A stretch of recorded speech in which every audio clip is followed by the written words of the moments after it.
안녕하세요. 여러분, 겨울방학 수학구조대에서 뵙고 오늘 두 번째 시간입니다. 혹시 수학구조대를 기다리신 건 아니에요? 네, 저희가 두 분의 고등학교 선생님들을 모시고 여러분들이 학기 말에 어떻게 시험을 준비해야 될지, 여름방학을 어떻게 보내야 될지에 대해서 지금부터 많은 이야기, 핵심적인 이야기들을 전해주실 거예요. 먼저 여러분과 오늘 함께 이야기하실 두 분의 수학구조대 선생님 소개해 드릴게요. 선생님, 저는 양구고등학교 교사 쥐은경입니다. 안녕하세요. 안녕하세요. 저는 원주에 있는 대서고등학교 교사 김규용입니다. 예, 저번에 이어서 두 번째죠. 예, 잘 부탁드리겠습니다. 네, 선생님들 안녕하세요. 아니, 더 멋있어지신 것 같다는 것은 저만의 느낌 아니죠, 여러분? 네, 두 분 선생님 모셨고요. 아마도 지금 친구들이 가장 궁금해하는 것은 이제 기말고사가 한 달 정도 앞으로 왔고, 고1 친구들은 처음 고등학교 시험을 볼 거고, 또 2학년 친구들도 그렇고, 3학년 친구들도 엄청 긴장해 있을 것 같다는 생각이 들거든요. 그래서 기말고사와 학기말을 대비해서 친구들이 지금 한 달 남은 이 시점에서는 어떻게 계획을 세우고 또 무엇을 해야 할지 선생님들이 좀 구조해 주십사 하는 부탁의 말씀을 드릴게요. 선생님 말씀해 주세요. 김규현 선생님 먼저 말씀해 주시겠어요? 네, 이제 많은 학교들이 이제 중간고사가 정리가 되고 이제 기말고사가 다가왔을 거예요. 저희 학교 같은 경우도 이제 거의 한 달밖에 안 남았거든요. 그러면 이제 뭐 어떤 학생들 같은 경우는 뭐 시험을 한 2주 전부터 시작해야지 하지만 솔직히 좀 그건 늦은 것 같고요. 한 달이면 이제부터 좀 시작을 해야 될 것 같아요. 그러면 그 시작을 어떻게 할 거냐라고 생각했을 때 플래너를 세워서 먼저 본인의 학습 계획을 세우신 다음에 그 학습 계획에 맞춰서 공부하는 게 나을 것 같거든요. 그러면 그 플랜을 어떻게 세울까라고 했을 때 어떤 학생들은 뭐 나는 오늘 수학 어디까지 끝낼 거야. 오늘 수학만 할 거야. 또는 뭐 나는 영어만 할 거야. 뭐 이렇게 하는데 그것보다는 조금 더 여러 과목을 좀 세분하게 나눠서 하는 게 좋을 것 같아요. 그래서 제가 쌤이 가르친 학생 3명의 플래너를 갖고 왔거든요. 샘플을 한번 보시면서 한번 이야기 나눠보는 게 좋을 것 같습니다. 예, 제가 3명의 학생의 플래너를 갖고 왔는데요. 첫 번째 학생 걸 볼게요. 이 학생은 색깔별로 이쁘게 잘 해놨죠. 근데 잘 보시면 영어랑 과학, 수학이지만 각각의 과목에 대한 세부적인 활동 범위를 나눠놨습니다. D-1이라는 건 아마 중간고사 전날이겠죠. 그렇다면은 D-7 즉 중간고사 일주 전에는 똑같이 국어, 수학, 영어, 과학, 그 다음에 학교에서 여러 가지 하는 뭐 수행 평가나 이런 것들을 정리해 놨습니다. 그래서 요거를 차근차근 자기의 그 능력에 맞게 했고요. 또 다른 학생 같은 경우는 이 학생도 이제 시험 전에 공부를 한 건데 수학, 영어, 국어, 세계지리, 화학 이런 과목을 다 나눠서 했죠. 그리고 심지어 옆에 체크 표시를 보시면 본인이 잘한 부분과 못한 부분이 있어요. 그리고 밑에 보시면 하루에 대한 평가가 있거든요. 그래서 내가 잘했다 못했다 이런 것도 하시면은 좋을 것 같고요. 또 여유가 되신다면은 그 타이머를 이용해서 본인이 진짜로 공부한 학습 시간을 좀 적어서 하신다면은 반성하실 때 좀 많은 도움이 될 것 같습니다. 그리고 또 다른 학생 거도 한번 볼게요. 이 학생 같은 경우도 보시면 여러 과목을 했죠. 특히 이 학생 같은 경우는 이 주에 해야 될 거 전체적인 내용을 했고요. 그 내용을 또 다시 세분화시켜서 그 각각의 날에서 공부할 내용들을 또 해놨습니다. 이런 식으로 여러분들이 플랜을 써서 학습 계획을 세워서 한다면 좀 더 포괄적으로 세워서 하시는 것보다는 세부적으로 해서 하루하루 지킬 수 있는 양만 하시는 게 좀 더 공부하는 도움이 될 거라고 생각이 됩니다. 예. 지금 친구들이 하고 있는 플래너를 갖고 오신 거죠? 예, 지금 현재 고3 학생들이 쓰고 있는 플래너입니다. 선생님, 그러면 내가 한 것에 대해서 이렇게 체크를 하는 작업은 그거는 좋은 습관일까요? 그걸 하는 게 좋을까요? 어떻게 생각하세요? 아무래도 체크하는 게 도움이 많이 될 것 같아요. 왜냐하면은 내가 잘 모르던 것들을 이렇게 그냥 아무 생각 없이 했다고 치면은 그냥 넘어갈 가능성이 매우 크거든요. 근데 내가 잘했다. 또 잘했으면 동그라미, 좀 보통이다, 세모, 못했다면 X표 치시를 하고 넘어간다면 나중에 다시 반성을 할 때 내가 이 부분 못했으니까 다시 좀 보충을 해야지 라는 그런 반성의 기회가 다시 올 것 같거든요. 근데 그런 게 없다면 그냥 했었나? 나중에 시간이 지나면 그냥 넘어갈 것 같은 생각이 듭니다. 그러니까 시험 보기 한 달 전부터 자기 나름의 학습 계획을 세워서 저렇게 플래너를 만들어서 실천해 나가는 것이 굉장히 기말고사를 준비하는 데 도움이 된다는 지금 말씀을 해주신 거죠? 그렇죠. 예. 네. 친구들 잘 들으셨나요? 혹시 아직 계획을 세우지 않은 친구가 있다면 일단은 플래너에다가 또는 다른 계획에다가 학생들의 수업 또는 기말고사 계획을 세워보는 게 굉장히 좋은 일인 것 같다고 선생님이 다른 친구들의 모습을 보여주면서 얘기를 해주셨어요. 지은경 선생님 혹시 또 다른 친구들에게 팁을 주실 수 있을까요? 네, 저희 학교에서 직접 하고 있는 내용인데요. 네. 한번 수학 일기를 써보는 겁니다. 이제 범위가 거의 주어졌을 거예요. 기말고사 범위가. 그러면 공부한 내용을 그날 오늘 배운 내용은 오늘 내가 공부한 내용을 적고 개념이겠죠. 그다음에 뭐 이사 문제 풀이를 하고 그다음에 느낀 점. 그다음에 하면서 제가 실수했던 부분 그런 것들을 주의해야 할 내용을 적어서 착착 모아두면 나중에 시험 임박했을 때 그것만 살펴보아도 크게 정리가 될 거라고 생각됩니다. 수학 일기를 써서 네. 개념과 네. 유형 문제와 가장 중요한 게 내가 실수하는 했던 부분에 부분을 대해서 찾을 수 적는 게. 있다는 거죠. 그리고 이 부분만 네. 작성해 놨다가 시험 임박했을 때 딱 넘겨가면서 보면 캐치가 될 겁니다. 굉장히 유용할 것 같아요. 왜냐하면 실수하는 부분은 항상 실수를 하는 것 같거든요, 친구들은. 그러니까 여러분 그 실수한 부분을 놓치면 절대 시험을 잘 보기가 어렵다고 말씀하시거든요. 그러니까 내가 평소에 실수했던 그 부분을 꼭 놓치지 말고 잡으셔야 될 것 같습니다. 네, 혹시 또 다른 계획에 대해서 얘기해 주실 내용은? 네, 없으신 걸로 알고요. 네. 그 다음에 궁금한 건요, 선생님. 사실은 수학이라는 과목 자체가 잘하는 친구와 우리가 알듯이 중위권 정도의 친구와 또 하위권, 수학을 어려워하는 학생들에 따라서 공부 방법이 달라질 것 같거든요. 그러면 공부 방법을 먼저 알기 전에 내가 어느 정도 위치에 있는가를 파악하는 게 굉장히 중요할 것 같다고 생각을 하거든요. 학생이 상위권인가 중위권인가 하위권인가 요것은 학생들이 어떻게 판별하면 될까요? 정확하지는 않더라도. 김경 선생님, 진경 선생님 좀 네. 설명해 주세요. 내신 아마 1회고사라고 바뀌었죠. 중간고사를. 1회고사를 보고 성적표를 아마 받아봤을 거예요. 유하는 학생이 아주 많을 거라고 봅니다. 그 석차가 나와 있을 건데 그 석차에서 상위 23% 내 바로 9등급 평가에서 1, 2, 3등급에 해당됩니다. 이 학생들은 상위권이라고 볼 수가 있고요. 중위권은 4, 5, 6등급 근처, 그래서 약 70% 정도면 중위권이라고 판단하셔도 될 것 같습니다. 그 밑은 하위권이지만 어쨌든 공부를 하면서 노력을 해봅시다. 그렇게 말씀해 주시니까, 나는 무슨 건이구나. 이게 금방 드러날 것 같고요. 그럼 지금부터 팁인 거죠. 상위권 친구들은 어디에 초점을 맞추고 해야 되고, 또 중위권 친구들은 어떤 공부를 해야 되는지 아마 지금부터 선생님들의 많은 노하우와 팁을 전수해 주실 테니까요. 꼭 잘 들어보시고 캐치하십시오. 선생님, 중위권 친구들은 어떤 준비를 하는 게 좋을까요? 기말고사 대비해서. 설명 좀 해주시겠어요? 제가 좀 말씀드려보면 네. 전 4가지를 한번 말씀드려 볼까요? 첫 번째는 이론 정리를 무시한 채 유형 문제만 막 푸는 학생이 있어요.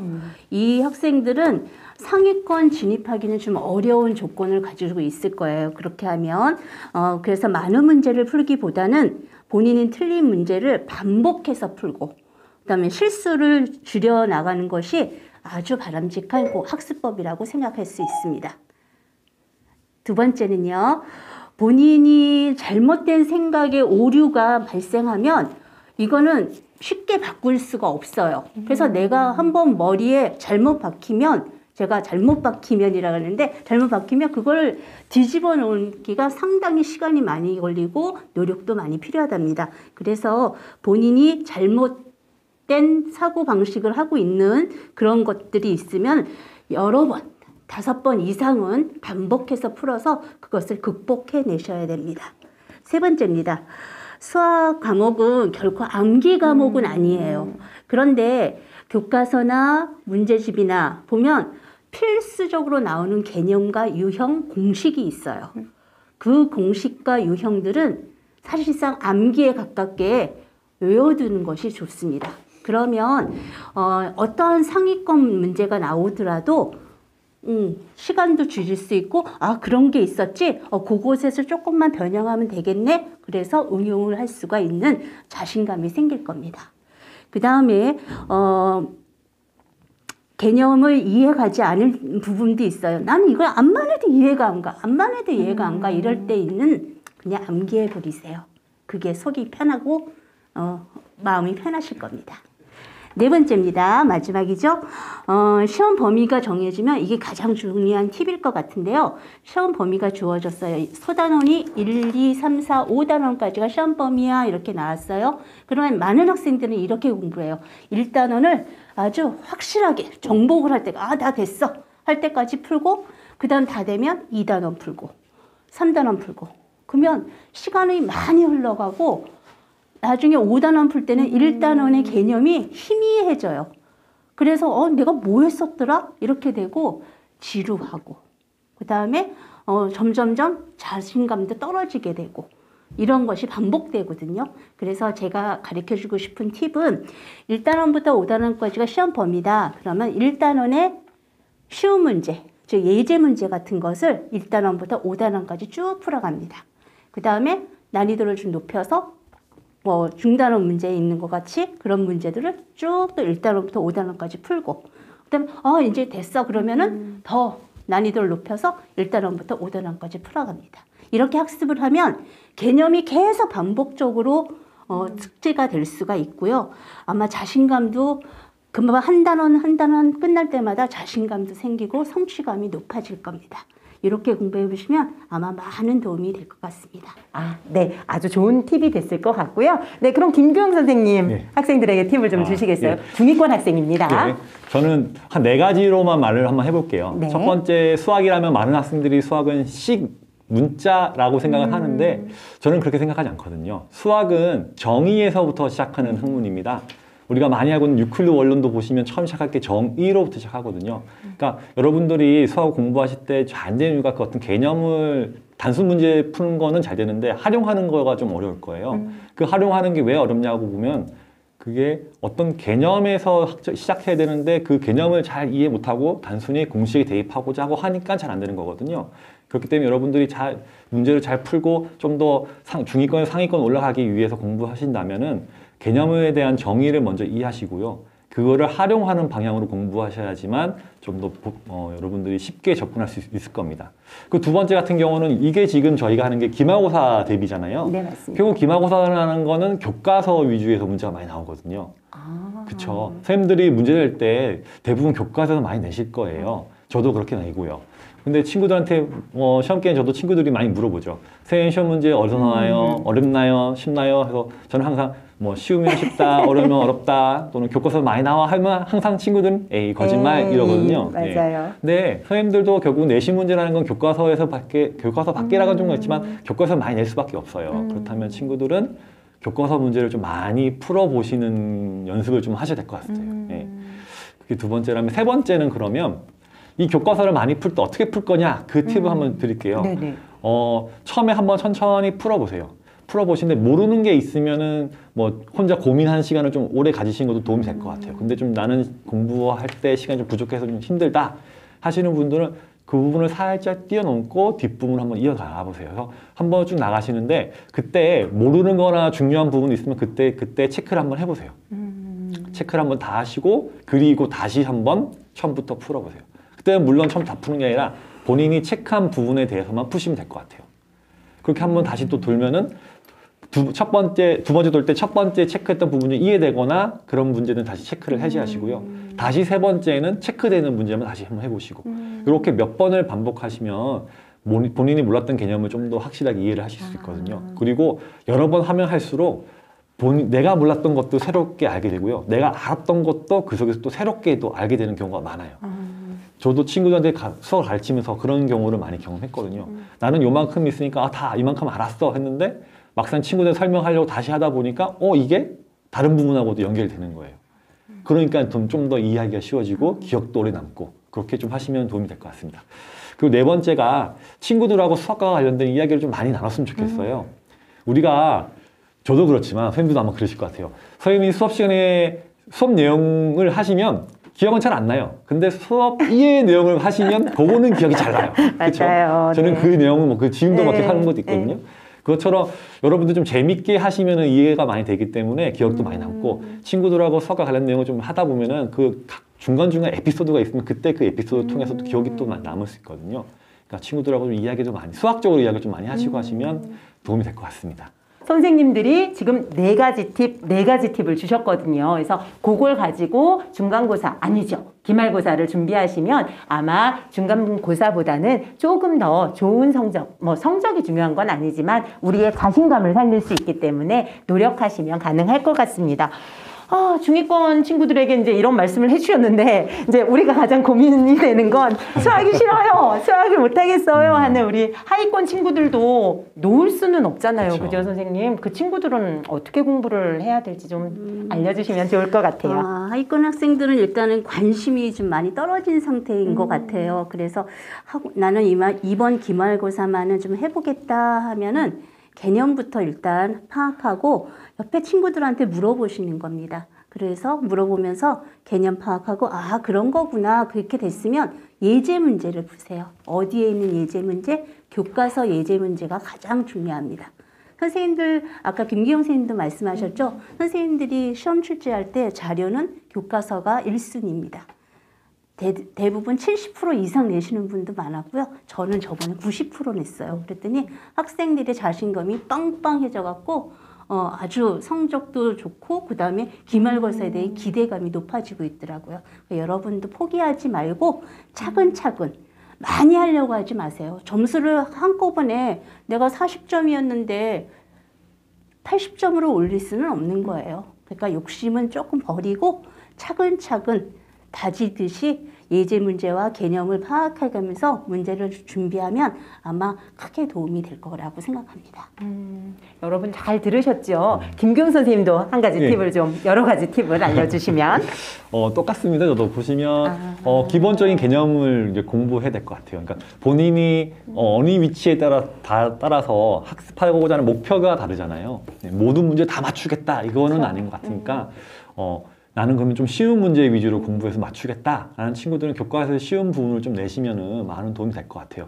저도 이제 시험 문제 낼 때 교과서 많이 안 냈잖아요. 근데 애들이 잘 안 믿어요. 저는 그래서 문제마다 제가 낸 교과서 페이지나 문제를 체크해 놓거든요. 이렇게 적어놔요, 따로 이렇게. 그래서 친구들이 에이 그거 뭐 딴 데서 어른 냈잖아요. 막 그러면은 야 몇 번 문제, 몇 페이지 쭉 펴봐, 몇 번 문제 나왔잖아. 이렇게 하면 애들이 그렇네 이렇게 하거든요. 근데 그렇게 할 때 저희도 문제를 배분을 해요.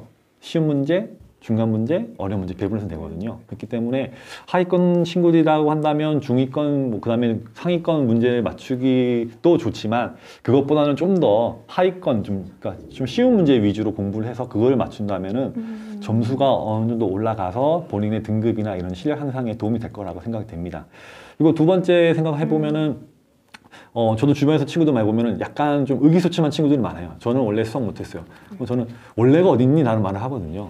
좀 맨날 저 원래 수학 못해요. 저 원래 수학 싫어요. 저 수학 잘 못해요. 그런데 그런 거를 생각하지 마시고 좀 자신감을 가지고 했으면 좋겠어요. 나는 그래도 기본적인 걸 맞출 수 있다. 저는 기본 정도 그 개념만 맞춰도 평균 근처까지 갈 수 있다 생각을 하거든요. 그래서 그런 생각을 가지고 좀 더 공부하시면 될 것 같고요.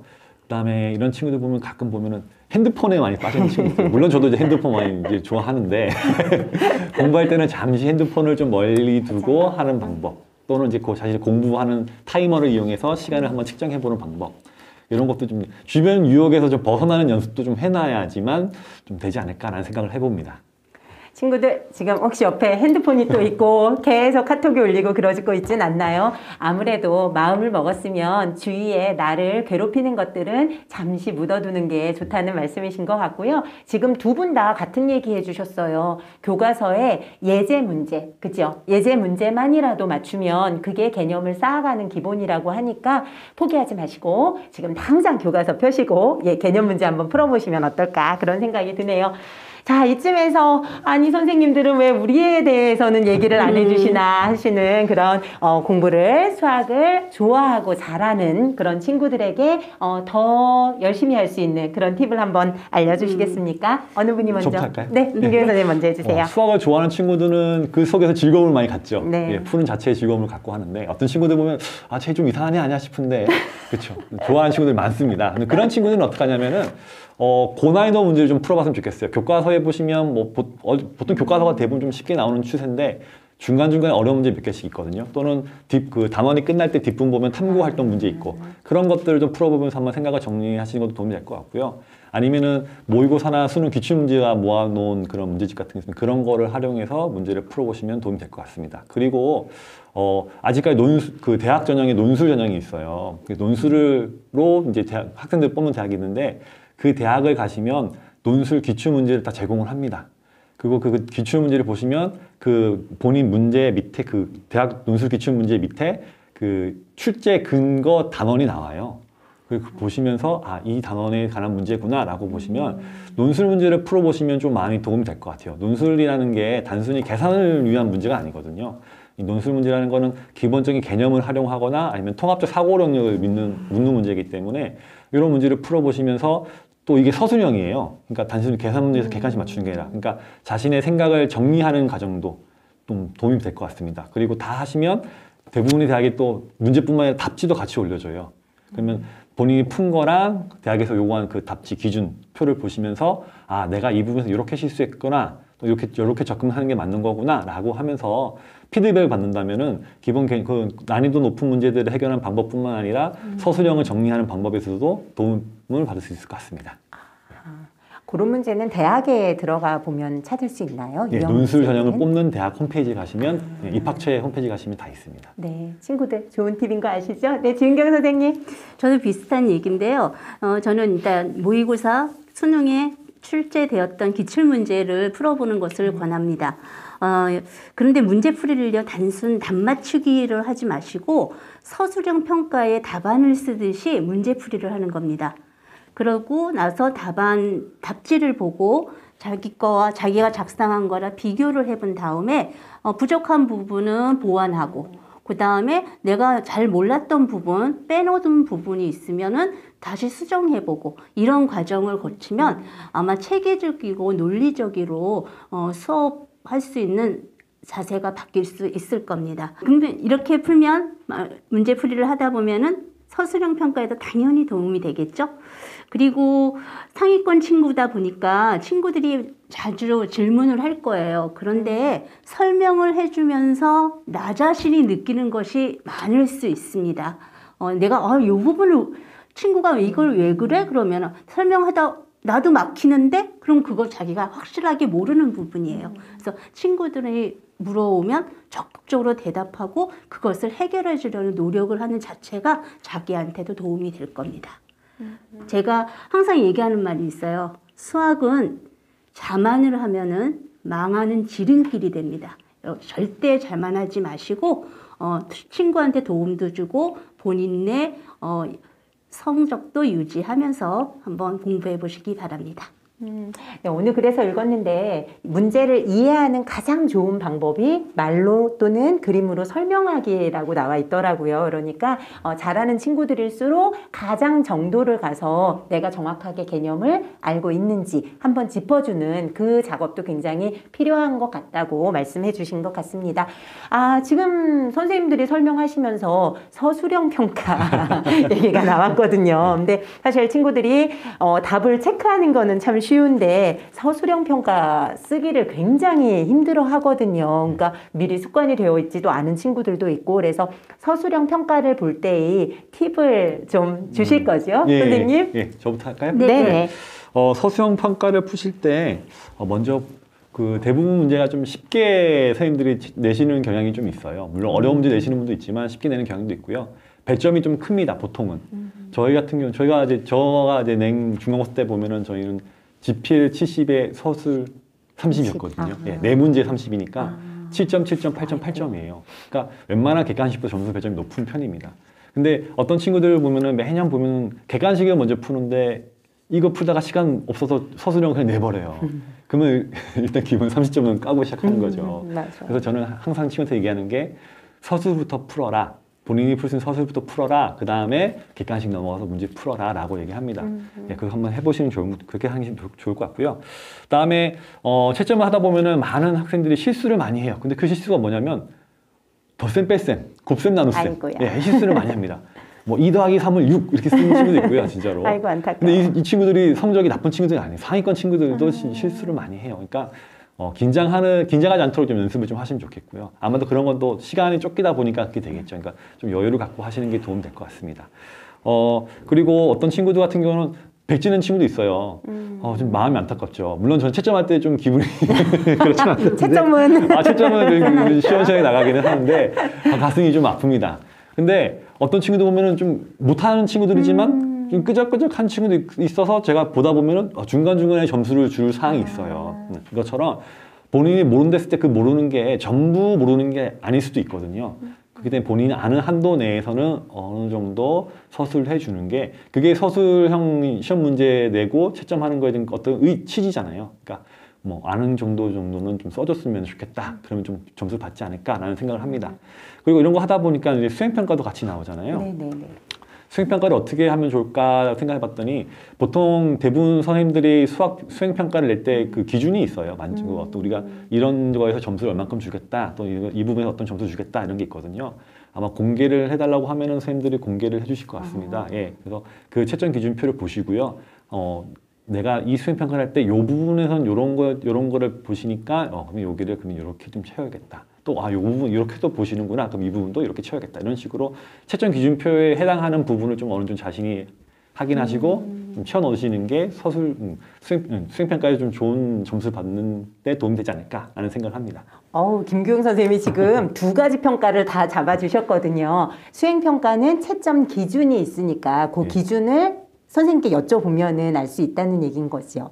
수행평가요. 네, 그쵸, 네, 예, 네. 수행평가. 그러면 그걸 미리 캐치하고 그다음에 그거에 맞추어서 준비를 하는 게 더 효과적이라는 그런 말씀을 해주셨습니다. 그러면 진경 선생님, 네. 예, 저도 이제 보완을 하자면 채점을 하다 보면 안타까운 친구들이 많은데 이런 경우가 있어요. 확실하게 아는 부분은 최대한 자세하게 서술하셔야지 점수를 잘 받을 수 있어요. 근데 잘하는 학생들이 특히 난 이 정도는 건너뛰어도 돼. 선생님 이거 다 맞았잖아요. 이러는데 서술형 평가는 과정을 평가하는 거거든요. 그러니까 최대한 자기가 아는 것은 최대한 자세하게 서술을 해주는 게 좋고 이건 확실하지 않은데 애매한데 그러면 쓰지 마세요. 헛소리 써놓으면 감점됩니다. 그러니까 절대로 애매하고 이게 아리까리하다 그러면 작성하지 마십시오. 제가 채점한 친구 중에 정답이 2의 세제곱이었어요. 그러면 여러분 8이라고 다 알고 계시죠? 근데 2의 세제곱이 정답이었는데 이 친구는 또 자만심에 2의 세제곱 이퀄 6 이렇게 써놔서 이걸 맞게 해야 되나 틀리게 해야 되나 그러니까 아예 틀릴 수는 없고 감점을 했답니다. 이렇게 우습게 1, 2점이 날아갈 수 있으니까 절대 주의하시고요. 그리고 친구들이 선생님 저 실수했어요. 실수도 실력입니다. 여러분 차근차근 덧셈 뺄셈 곱셈 나눗셈 사칙연산 기본적으로 차근차근 하시고요. 아까 김기영 선생님도 말씀하셨는데 시험 객관식 문제는 찍을 수나 있어요. 그런데 서술형 문제는 찍을 수가 없습니다. 그래서 반드시 서술형 문제부터 풀고 시간에 쫓길 것 같으면 객관식 문제를 나중에 해서 정말 못 푼 문제는 찍으면 됩니다. 그러면 점수를 조금이라도 확률 점수를 받을 수 있으니까 그렇게 준비하시면 될 것 같아요. 네, 그러니까 그런 생각이 들어요. 이제 저 같은 경우에는 중학교에 있었다 그랬잖아요. 그래서 중학교에서 시험 문제를 낼 때 친구들이 선생님 어떻게 풀어도 답이 나와요. 그런 얘기를 많이 해요. 그럴 수밖에 없어요, 여러분. 시험 문제를 낼 때는 친구들이 어느 부분에서 실수하는지 저희가 알고 있거든요. 그래서 그걸 다 생각해서 답안을 객관식을 마련을 한단 말이죠. 그러니까 실수를 조금만 하면 객관식은 틀리게 되죠. 하지만 서술형 평가는요. 혹시 실수가 있다 하더라도 여러분들이 알고 있는 만큼에 대해서 점수를 받을 수 있기 때문에 어찌 보면 여러분을 괴롭히는 문제가 아니라 여러분에게 기회를 줄 수 있는 문제라고도 생각하거든요. 그러니까 서술형 평가 문제를 버리지 않으셔.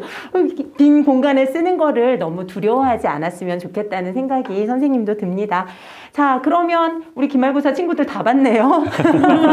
정말 이 방송 보고 조금 도움이 돼서 기말고사에서 기분 좋은 소식이 들렸으면 좋겠다는 생각을 하지만 여러분은 또 여름방학을 그대로 놀면서만은 보낼 수 없는 고등학교 학생들 하지만 너무 공부에 매달리진 않아도 되지만 이 방학을 그냥 놀리게 되면은 여러분이 나중에 더 힘들 수 있거든요. 그래서 선생님들께서 여름방학 짧지만 이 여름방학에 여러분이 수학 과목에서 요것만은 놓치지 마세요 하는 부분을 좀 설명을 해주시면 친구들에게 도움이 될 것 같습니다. 어느 분이 해주세요? 중위권부터 한번 얘기를 해볼까요? 또 나누어서 해주시나요? 네. 오, 여러분 중위권. 나누어서 해주신답니다. 더 좋은 팁입니다. 네, 종이권 친구들 중위권 먼저요. 친구들은요, 일단 1학기 내용을 상위권, 중위권, 하위권 마찬가지입니다. 1학기에 배운 내용을 꼭 복습을 하셔야 됩니다. 중위권 정도 되니까 1학기 정도만 복습을 해도 상당히 도움이 될 겁니다. 기본적인 2학기에 시작할 때 기본적으로 해야 될 지식들이 있거든요. 제가 2학년을 한번 살펴볼게요. 2학년은 수학 2를 배우게 되는데 수학 2의 단원이 3단원이에요. 함수의 극한, 그 다음에 미분법, 적분법. 근데 이 단어는 전부 함수하고 연관이 됩니다. 그래서 따라서 1학년 때 배운 함수 단원의 문제를 한번 쭉 훑어 개념과 문제를 풀어보는 것이 유용할 것 같습니다. 그리고 함수의 그래프도 좀 많이 나오거든요. 그래서 함수의 그래프도 1차 함수, 2차 함수, 3차 함수까지 그래프를 한번 그려보면서 복습을 해 두시면 아마 2학기를 마음 편하게 시작을 할 수 있을 것 같습니다. 그런데 제가 2학년 단원을 말씀드렸는데 한번 2학년 단원에 있는 미분법이 뭐지? 뭐 어떤 기호지? 이런 것들도 한번 책을 이미 교과서는 받았을 테니까 한번 살펴보는 것도 눈에 익으면 조금 친근해 보이거든요. 그래서 그렇게 한번 살펴보면서 해보는 것도 좋을 것 같습니다. 네, 제가 선생님. 볼까요? 네. 저도 중위권 한번 볼게요. 중위권부터 네. 보면은 일단 1학기 내용에 대한 전반적인 흐름을 한번 다시 되짚어 보는 게 도움이 될 것 같습니다. 예. 그렇다고 너무 세부적으로 보기에는 시간이 또 너무 촉박하니까요.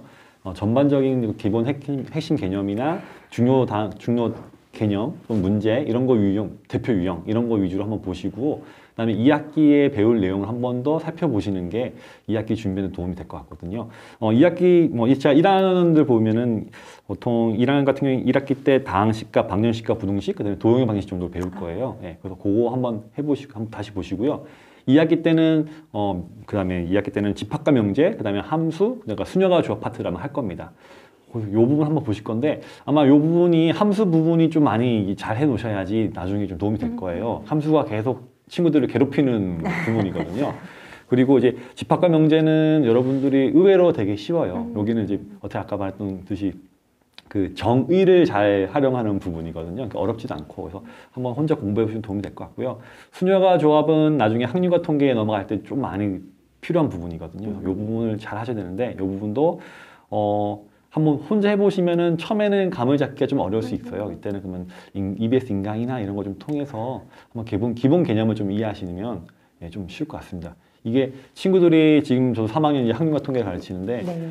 학문과 통계 계속 어렵다 그래요. 어렵다 그러다가 어느 순간 이 감이 와요. 이때 이게 수녀가 뭐가 수녀이고 이게 뭐가 조합인지 감이 오면 그때부터도 쉬워지거든요. 그러니까 감을 잡기 위해서는 여러 번 봐야 되거든요. 여름방학을 이용해서 좀 해보시면은 2학기 때 좀 행복한 시간이 될 수 있을 것 같습니다. 네, 참 좋은 말씀이 막 들려서 마음이 편하게 될 수 있다. 또 조금 친숙하면 더 쉽게 느껴지기도 한다. 이런 말씀 하셨고 어느 순간 감이 온다. 근데 그러려면 좀 많이 봐야 되는데 사실 일상생활 방학이 아닌 동안에는 시간이 부족하기 때문에 여러 번 볼 시간이 부족하잖아요. 그러니까 방학을 이용해서 좀 여러 번 볼 수 있는 기회를 갖고 복습할 수 있는 기회를 가지면 참 좋을 것 같네요. 아유, 우리의 친구들 공부하고 싶은데 어려운 친구들 있잖아요. 이 친구들은 방학 때 어떻게 준비를 하면 될까요? 분명히 하고 싶은 마음은 있을 텐데. 그러면 이 친구들을 도와주려면 네. 이 친구들은 복습을 1학기도 했지만 1학년 과정을 해보는 게 더 좋을 것 같습니다. 1학년 교과서를 구해서 없으면 부모님 보고 사달라 그러세요. 그래서 교과서라도 예제 문제만, 개념 예제 문제만 한 번씩 풀어보고 가면 상당히 도움이 될 거예요. 또 친구들 중에 너무 어려워서 중3 내용도 봐야 할 상황이 벌어질 수도 있어요. 그러면 창피해하지 말고 중3 교과서 보고 이런 게 있었지 이러고 해서 한번 한 문제씩이라도 한 단원에 소단원에 한 문제씩이라도 풀어나가면 조금씩 자신감이 붙는 것을 느낄 수 있을 겁니다. 그러니까 절대 포기하지 마시고 마음을 가졌다는 자체가 일단 박수 칠 만한 일이거든요. 그러니까 여름방학 때 난 심기일전해서 한번 2학기 땐 잘해볼 거야 라고 자신감을 가지고 조금 쉬운 문제서부터 접근하시면 될 것 같습니다. 네, 김교구 선생님. 네. 저도 1학기, 지금 2학기 넘어가니까요. 네. 이제 1학기 때 배운 내용 중 기본적인 것들을 좀 도움을 받아서 공부하면 될 것 같아요. EBS 인강도 있고요. 아니면 다른 기타 인강을 할 수 있지만, 일단 그 인강들이 본인의 수준에 맞아야겠죠. 예, 본인 수준 맞는 인강을 선택해서 한번 보면 도움이 될 것 같고요. 모르는 게 있으면 많이 질문하는 게 정말 최고인 것 같습니다. 제가 친구들 하는 얘기들이 있거든요. 모르는 게 창피한 게 아니다.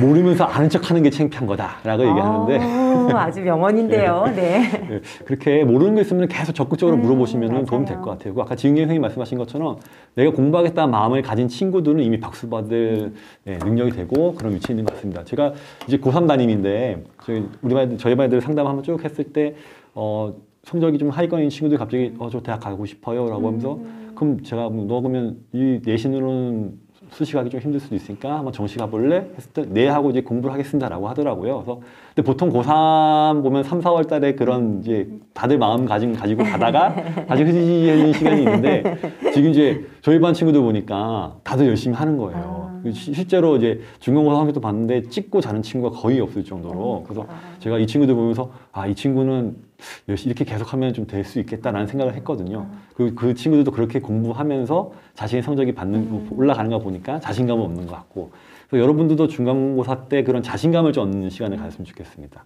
그리고 수학 무조건 공부만 하지 마시고요. 수학과 관련된 책이나 또는 영상이나 이런 거 보시면서 뭔가 수학에 대한 호기심을 키우시는 게 또 수학을 그런 공부하겠다는 다짐을 좀 길게 가져가시는데 도움이 될 것 같습니다. 길게 가져가시는 게 중요할 것 같습니다. 사실 고등학교 1학년 책을 이렇게 훑다 보면 중학교 내용이 굉장히 많이 들어있잖아요. 예. 그래서 어떻게 보면 중학교 내용을 한 번 더 복습하는 것도 여러분한테 특히 1학년이라면 아니 2학년이라도 모른다면 중학교 내용을 보는 게 그게 굉장히 좋은 도움이 될 것 같다고 생각이 드네요. 자, 또 기다렸네요. 공부 잘하는 상위권 친구들은 여름방학 어떻게 보내면 될까요, 선생님? 이 친구들은 일단은 복습은 한 번은 해봐야 될 것 같고요. 자신감이 있겠지만 그렇다면은 교과서가 완전히 될 것 같다, 풀릴 것 같다 그러면은 그 단원에 맞는 기출 문제를 풀어보면서 실전 감각을 높이는 것이 중요할 것 같습니다. 여름방학 땐 그 시간이 상당히 중요한 시간이거든요. 그리고 전 이 친구들한테는 오답 노트를 좀 권합니다.